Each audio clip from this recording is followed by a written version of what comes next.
Good morning, ladies and gentlemen. This is Napoleon Toll, back with another episode of Scramble for the Far East, Shogun 2, obviously, and we're with the Dutch again. This is episode 10, and in the last episode we just met up with the United States, the British, unfortunately, and the Prussians. The British last turn were just asking me for, trade agreement with 50k. Obviously, I decided to reject that, and I felt so insulted. I feel so insulted that, you know what? I decided, let's go to war with the British. It also has to do with the fact that they're also in my way, they're also in the way of my expansion, and they're in the weakest position considering the fact that the United States, with Prussia, has decided, yeah, let's go to war with the United Kingdom.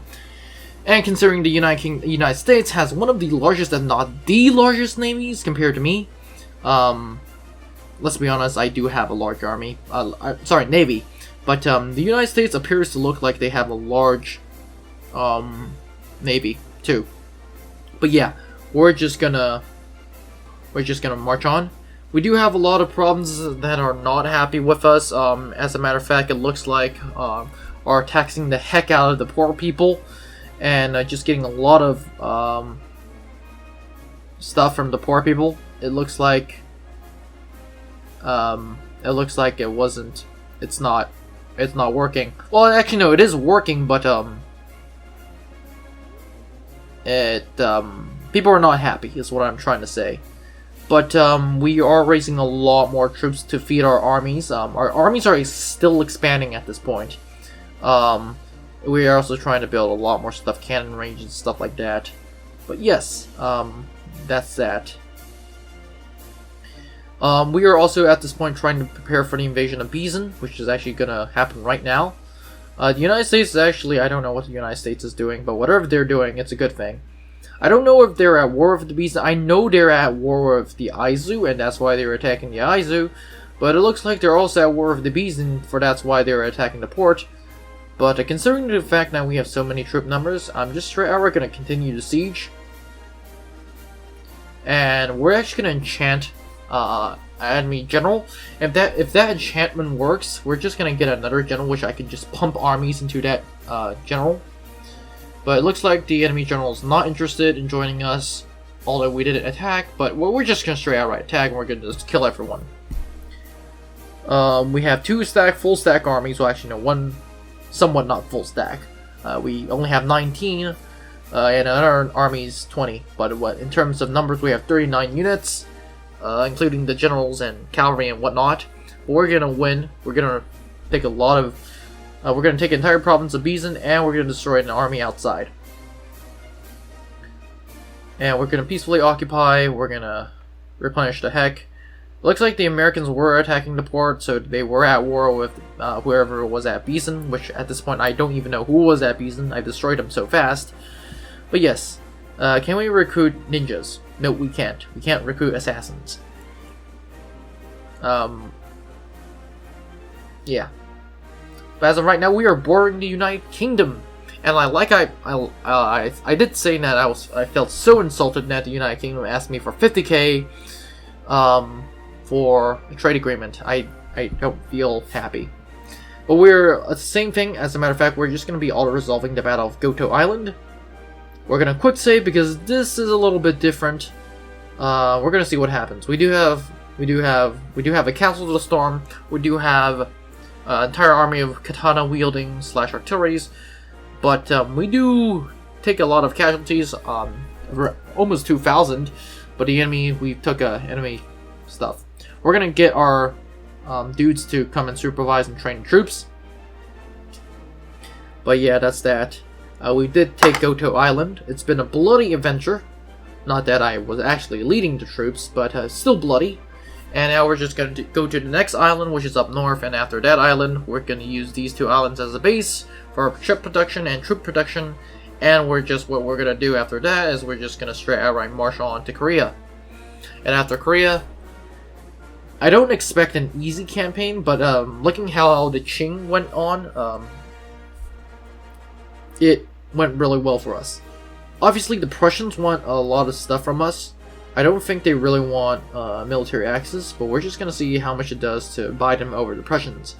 The Prussians are one of the most powerful factions In terms of the army, the Prussians have the best army. Yield satisfactory 20k. Okay, so it's somewhere between 20k and straight outright. Yeah. Okay, I'm just gonna settle for that, and I don't feel... yeah. Attitude is very friendly, so is the United States.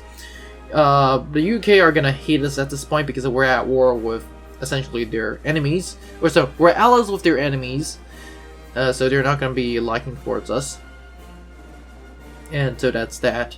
We do have a fleet right here that we can use, but as of right now, yeah. The United States, once again, has a pretty big fleet. I just don't know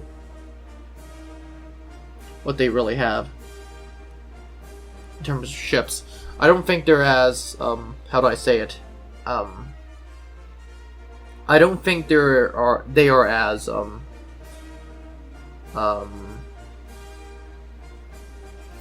their ships are not as, experienced or...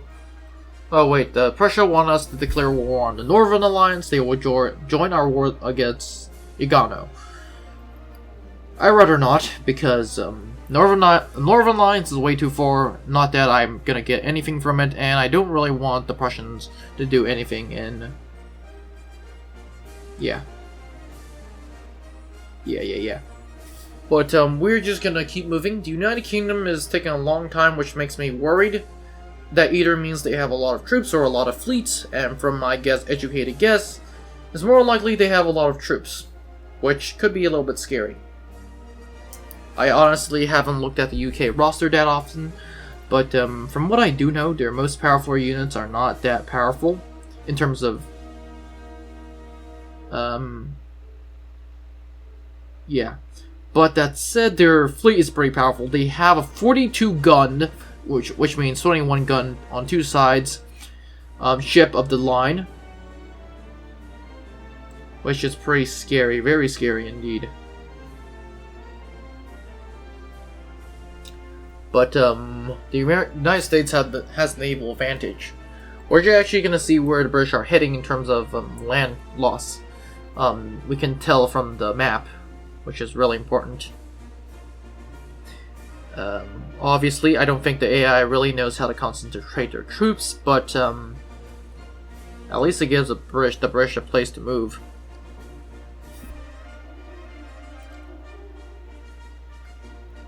To be honest, during this point of history, I think the United States was slowly trying to outpace the British in terms of ship numbers. By the end of the American Civil War, the United States will have the largest fleet. That is going to outmass the British fleet. I'm not saying at the end of the Civil War the United States were suddenly like the world #1 superpower, but I would still argue by the end of the First World War, even up to the Second World War, I would say the British still have naval superiority in terms of around the world. But by the time of the Second World War, it's really hard to say. As a matter of fact, by the end of the First World War, it's hard to say for the British, considering the fact not that their fleet did any major military action, although you can argue the Battle of Jutland, the Battle of Heligoland Strait, and stuff like that. Although they were naval battles, they weren't decisive, nor were they a Trafalgar. So that's that. But at the what really killed the British fleet was was essentially the money problem, the economics of the British fleet costing too much. The British public didn't want war, so they weren't interested in getting ships and warships at least. So yeah, stuff like that. We do have 4 more units that can actually be moved to my generals. And I think this army is ready, so we're going to prepare for this army to move on Hoki. And we're going to get another army prepared. To be surprised, I actually did not expect that enemy army to run away. But now that it did, there's nothing really much I can do. I do have a ninja, essentially assassin, that I found. And yeah, we're just going to use him to distract the enemy army, stuff like that. right here we actually have to start moving troops north. So yeah, our lines of supplies are way too far for us to recruit any new units. But we are just gonna move on to the next province. We're gonna make a military wharf because I do need to get dudes. And I don't know what to do with my geisha. I could potentially scout. I'm actually going to use this geisha to scout the United Kingdom. I'm confident enough that I don't really have to deal with the enemy army and whatever problems we're going to be taking next. And I do, if I'm not mistaken, I do have a rail station complete, and I do have an army in right here. This army can easily replenish because my general, my faction leader, has what do you call it? Has what do you call it? +5 logistics, which means he has +5 replenishment. On this side, I do have a new ship called the Steamboat. 26 guns, Steamboat, 13 guns on each side, so that's quite terrifying. And for the first time, I'm going to use it as a testing round against the enemy ships. As you can see here, we do have a steam power, so that means we don't really need to use sail. And considering the fact that it's twice as big as a normal ship, and it's also twice as fast, it is scary. So yeah, that's pretty scary. Yeah. We're actually going to be facing to one Bune and another smaller ship. At this point, I'm just trying to see what is going to happen to, yeah. Once again, we're taking a view of my ship. It is massive, it is big, and I expect something good out of it. Not to mention the fact that, considering we're sailing into the wind, and considering the fact that we're so large, this is actually quite fast. But we're actually going to see how well it does in action. And the first action is going to be right here, and we're just going to prepare to open up a full broadside against this small ship. And it's going to fire right now. We instantly set it on fire. They instantly pulled it out, but that is expected. We are just sailing around the enemy ships. We have around 200 men on our ship, so it's going to take a while for us to just kill everyone. That volley I actually fired myself, so that's why it automatically missed. Obviously, we did quite a bad job. But the second volley is just going to instantly set the enemy ship on fire. And we're just going to wait until... As a matter of fact, it looks like the enemy ship from in the distance, it looks like they've decided to jump into the ocean, which means they've decided to abandon ship. But the smaller ship is somewhat of a problem because it's so maneuverable and is using the big ship that did one the Bune as a meat shield. But now we are prepared to open fire, and boom, do we open fire, and the enemy ship decides, yeah, let's abandon ship. And so, once again, for a lot of my naval battles, I would say this ship is fast, it's good, but like its counterpart,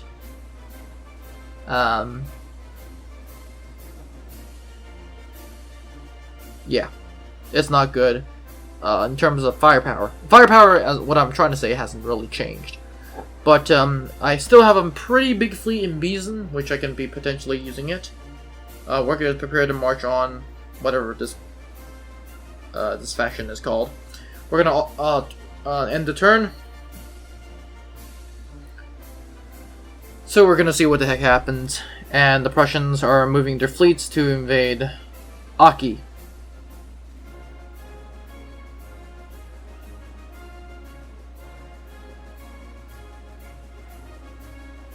I do see a shrine right there in Yamato province. But we do see some British troops in Harmina. But once again, like I've said, the Americans probably have a bigger fleet than mine now, looking at how many ships they have just running around. The United States want us to declare war on the Aizu, and they will go to war against the Yagano. I'm not against that. I just don't want to do it now. especially when I do have a lot of troops in and around the vicinity.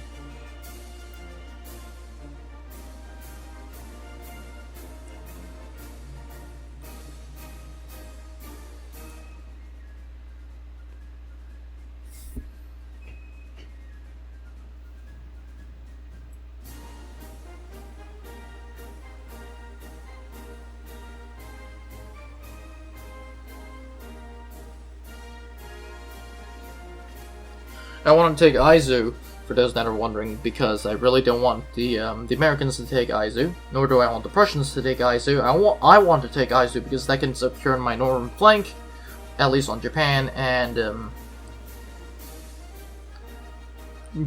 because, well, another province to me is better than giving a province to the United Kingdom and United States.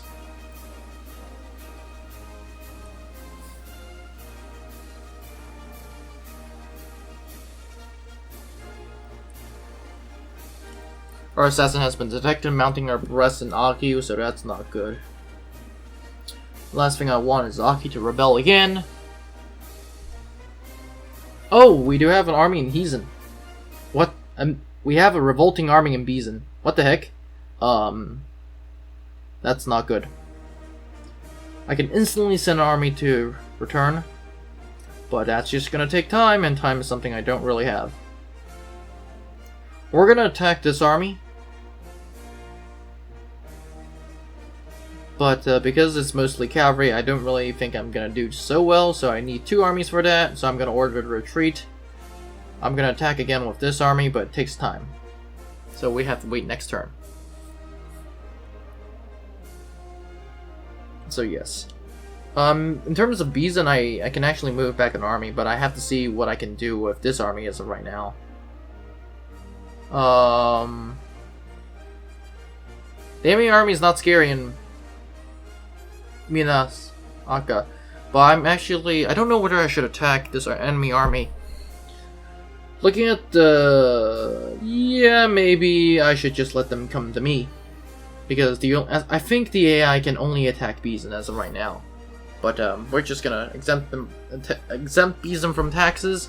And we're gonna have our fleet bombard the heck out of the enemy revolver cavalry. We actually kill 6 revolver cavalry, which is not bad, not bad. Start the recruitment of more troops in Izumo, and in this, on this island.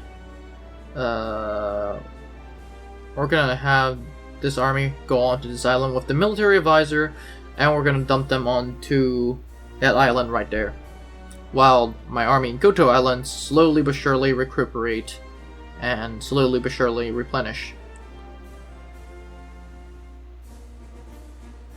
We're gonna get more ships to Goto Island, and so that's gonna be good.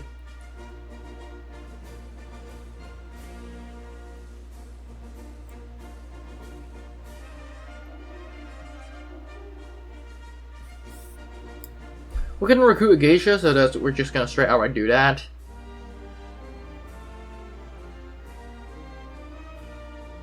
But as of right now, I'm trying to see if I can enchant anyone, which let's just try to enchant. If it doesn't work, so be it. Enchantment failed. Okay, that's good. That's unfortunate. But sure, let's go. End the turn. We're gonna see what the enemy does.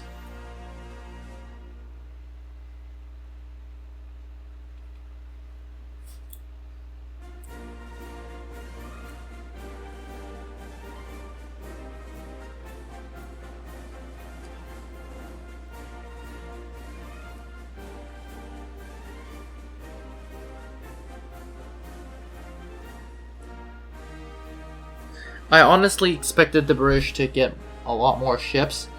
The reason why I expected the British to get a lot more ships is because the British have a 42-gun ironclad warrior class warship, and they can get a lot of these pumping out, so that's going to get quite scary quite fast. And considering the fact that they're ironclads, it's pretty scary, not to mention. But to my surprise, the United Kingdom is not really interested in getting ships. United Kingdom is interested in getting troops, which, let's be honest, the British Army, I think as of this point, British Army during the Napoleonic Wars was the only army that actually used live rounds in practice rounds. Translation is that the other European factions didn't, which is kind of sad. But yeah, that's that.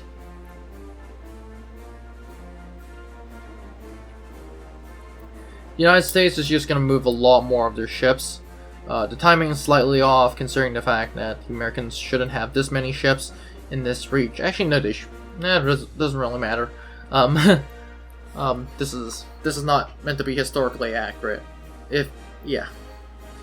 But yes, the Americans have a lot of ships, indeed. Pretty scary if I ever go to war with the United States, which it might come to that, it might.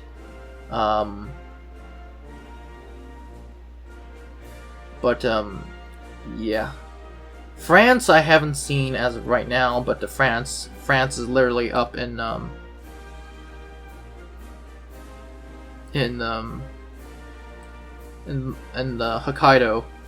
Hokkaido Islands. So the Hokkaido Island. The French are in Hokkaido is what I'm trying to say, so we shouldn't be seeing them anytime soon. Which, yeah.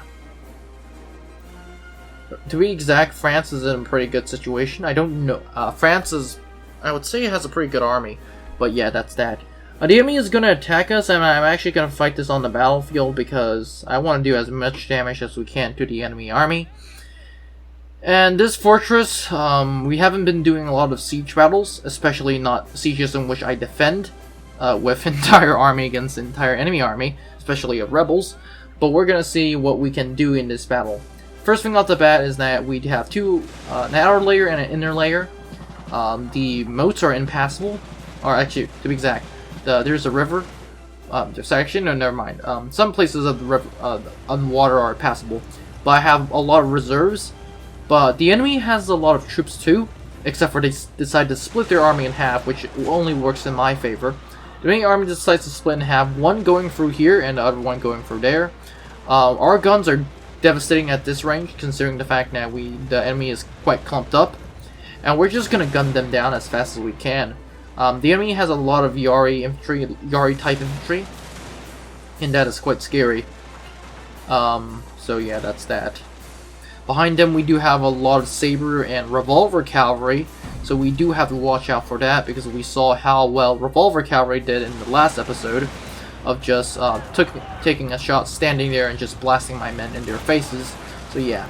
On this side, the enemy has, once again, a lot of spear infantry. Behind them, we do see a lot of gun infantry.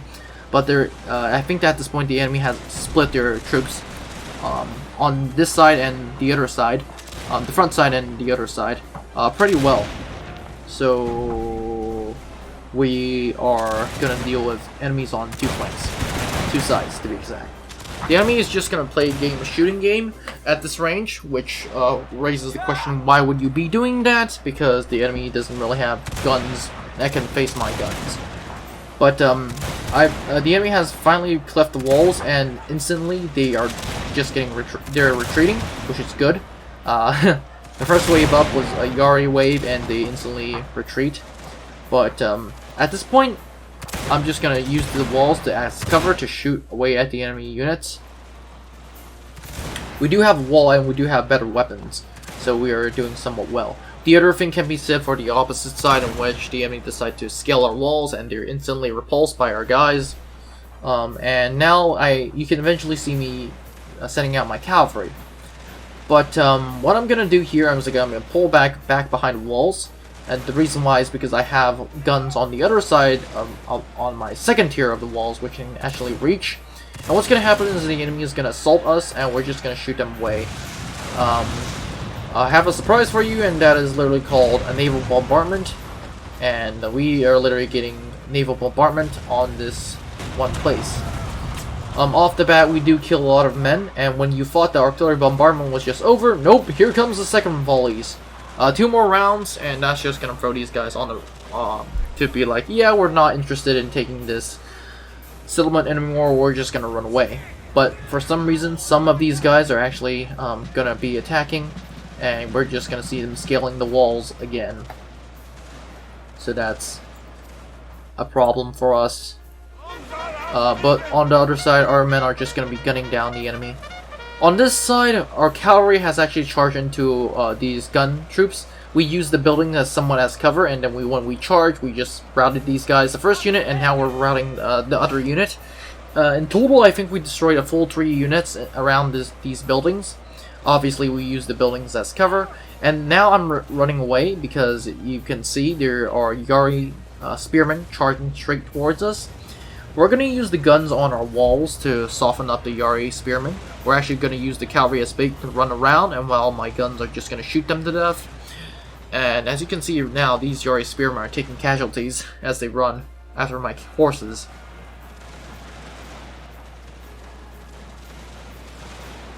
Finally, the enemy cavalry decides to dismount, and they're just going to scale the walls. For some reason, I have no idea what the enemy is doing here.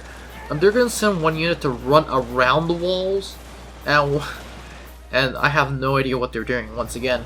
They're going to send a unit to run around walls only to get shot by my men, and at this point I think the battle was at the ending stages. Then we sent another unit to scale the walls, but this is one of their only last remaining units.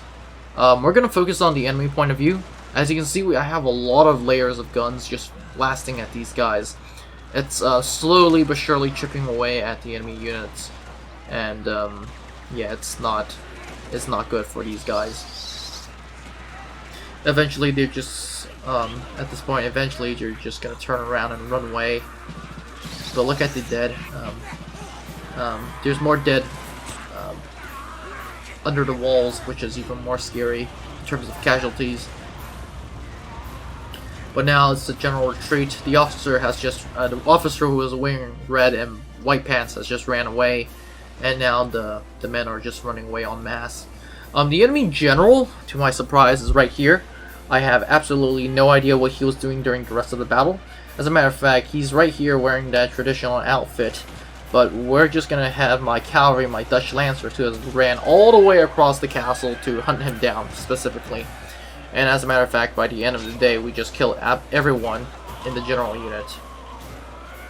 So that's good.